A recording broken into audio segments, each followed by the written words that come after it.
What's up, guys? Mike with KC Tarantulas here. I just got back from the Kansas City Reptile Show.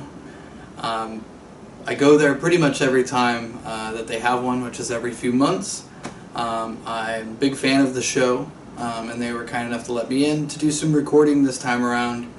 And I took the chance to talk to some of the tarantula breeders that I buy my tarantulas from, and just also had a look around the show. There was lots of different reptiles, if that's your thing. I tend to not focus on those as much, considering the fact that I'm a tarantula hobbyist and I run a tarantula channel. But if you're in the Kansas City area and you're looking for reptiles, it is definitely the place to go. There is tons and tons and tons of stuff to look at, and really you're going to get better deals than you're probably going to find online with shipping and things like that. So let's go ahead and take a look at it. Just going to hop around, show you guys some of the stuff at the show, and then we're going to talk to two different tarantula breeders at the show as well. And then once we're done with that, I'm probably going to make a separate video to show you guys the things that I picked up today, because I did pick up quite a lot. So we are going to do the video showing you guys the show, and then I think I'm going to also do a second video showing you guys what I picked up, and we'll get those into their new homes. Thanks for watching, guys. If you're new to the channel, definitely hit subscribe, like the video. Those are things that just help me grow the channel so I can do more things for you. But enjoy, and I will see you guys next week.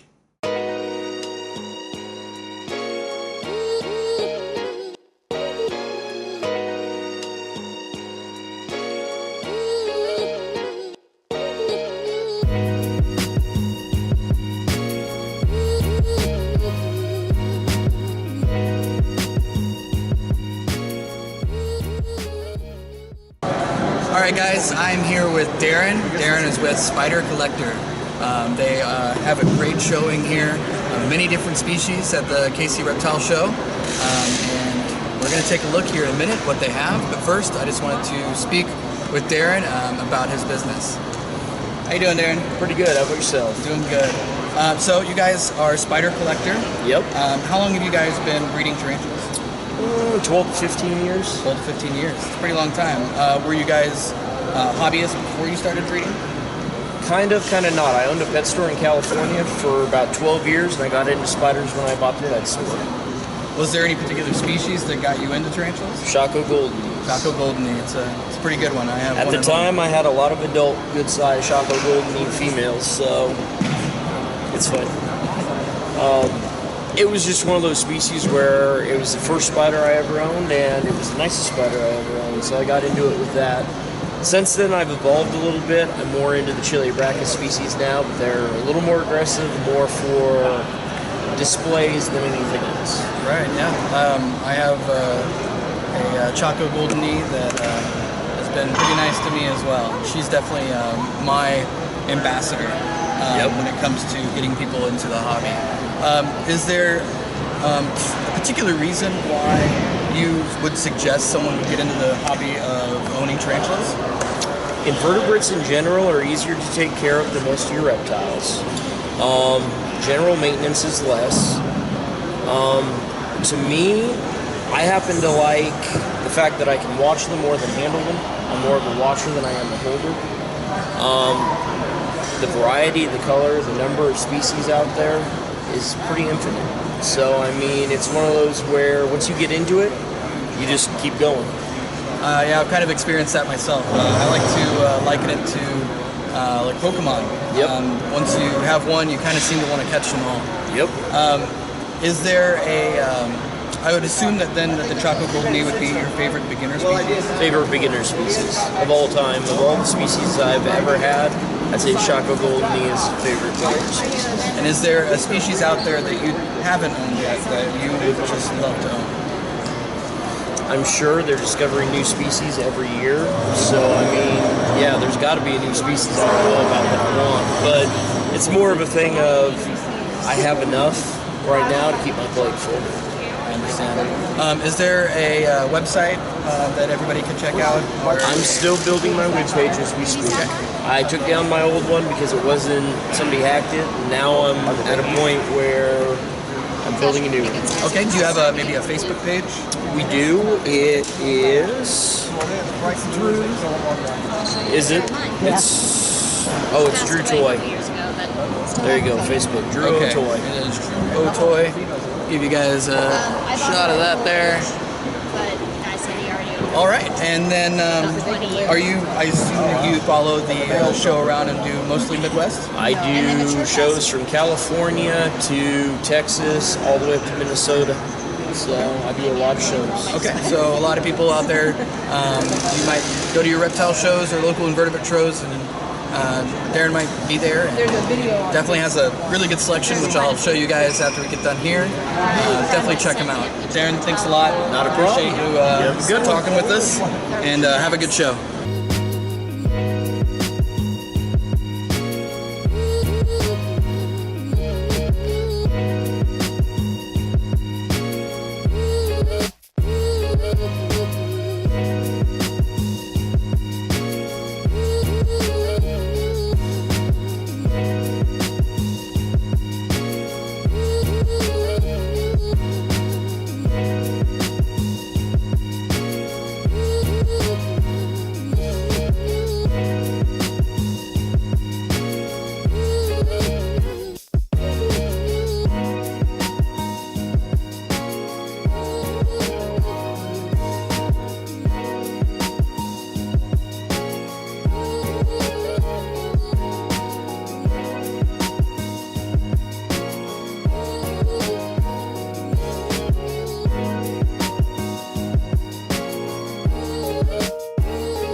Jen. Jen runs Heartland Invertebrates and Exotics. Hi Jen, how you doing? Good. Having a good show so far? Thus far, it's always good to come down here to Kansas City. Awesome, glad to have you. So how long has Heartland Invertebrates and Exotics been? The business itself has been around since 2010 officially. I made the leap to doing this full time when my son was born.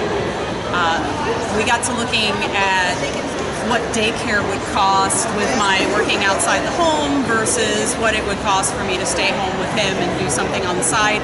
And it just worked out that, hey, I could stay home and do something that I love and work with these animals and still be able to take care of my son. So when my son came, the business came. So well, there you have it, stay-at-home moms. If you want a business that will help you make money and you get to be at home with your children, spiders and tarantulas are the way to go. So, what was it that brought you into the hobby of collecting and breeding tarantulas? I've actually been into invertebrates in general, mostly true spiders, since I was a kid. When I was growing up, my parents lived on a 25-acre property.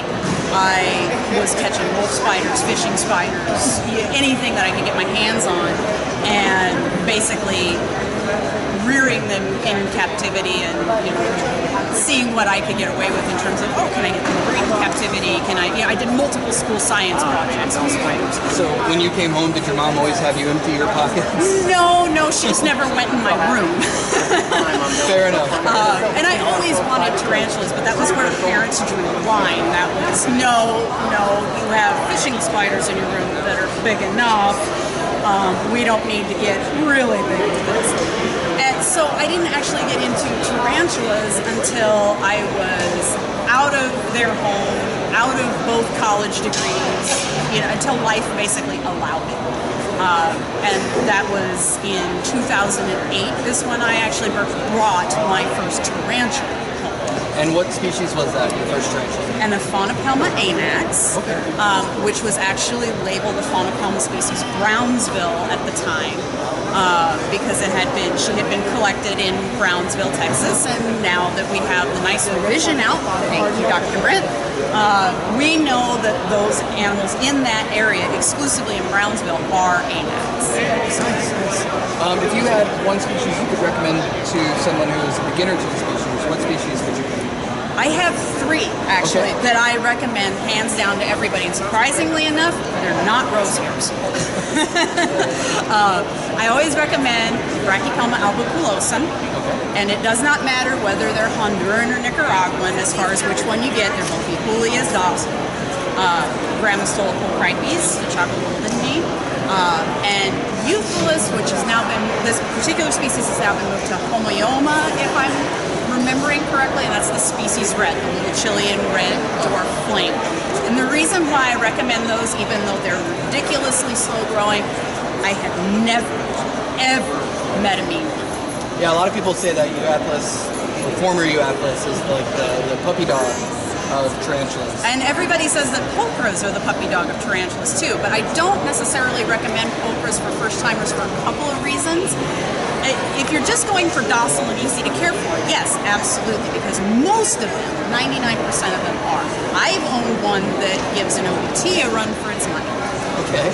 Very defensive, especially about like water dish, things like that. So each one is an individual. But the other reason I don't is the cost factor and the ability to find them. They're very hard to breed in captivity. The dealers that when we get them, a lot of times they're German imports. I don't think we've had a successful breeding here in the U.S. in several years. I know a lot of people are working on it. Whether or not that's actually happened, I don't know. I certainly haven't seen any on the market. When they're on the market, they're expensive for that very reason. Yeah, I constantly see people online looking for them. Okay, and I assume you guys travel around the Midwest? Mostly just the Midwest. We go outside of our range. We're based in Omaha, so we go up to Minnesota. We do Des Moines, Iowa. We do Kansas City. We have gone as far as Chicago. Once a year for the American Tarantula Society Conference. I'm actually the treasurer of the ATS, and we do go down to Tucson, Arizona. So that's great information to know there. So if somebody wanted to reach you about your tarantulas and wanted to know what you have in stock or something like that, what would be the best way for them to do that? Facebook, 110%. Our website is actually, I've been saying it's in flux now, but it's been in flux for about a year because we've been trying to find a good host that's cost effective, and I'm actually debating whether or not we even need a website. It kind of seems like websites are almost going the way of the dodo, and most people are doing everything through social media. So for right now, Facebook is the best way. It's facebook.com/Heartland Invertebrates. You'll see it's Heartland Invertebrates and Exotics. And there's a message feature on there. You can message us all the time. I answer messages between 10 in the morning and 5 at night, Monday through Friday. Well, if you guys would like to check out Jen in the Heartland Exotics and Invertebrates and Exotics, Facebook page, definitely do so. I have bought multiple tarantulas from Jen, and she comes highly recommended. Thank you, Jen. I appreciate it. You're very welcome.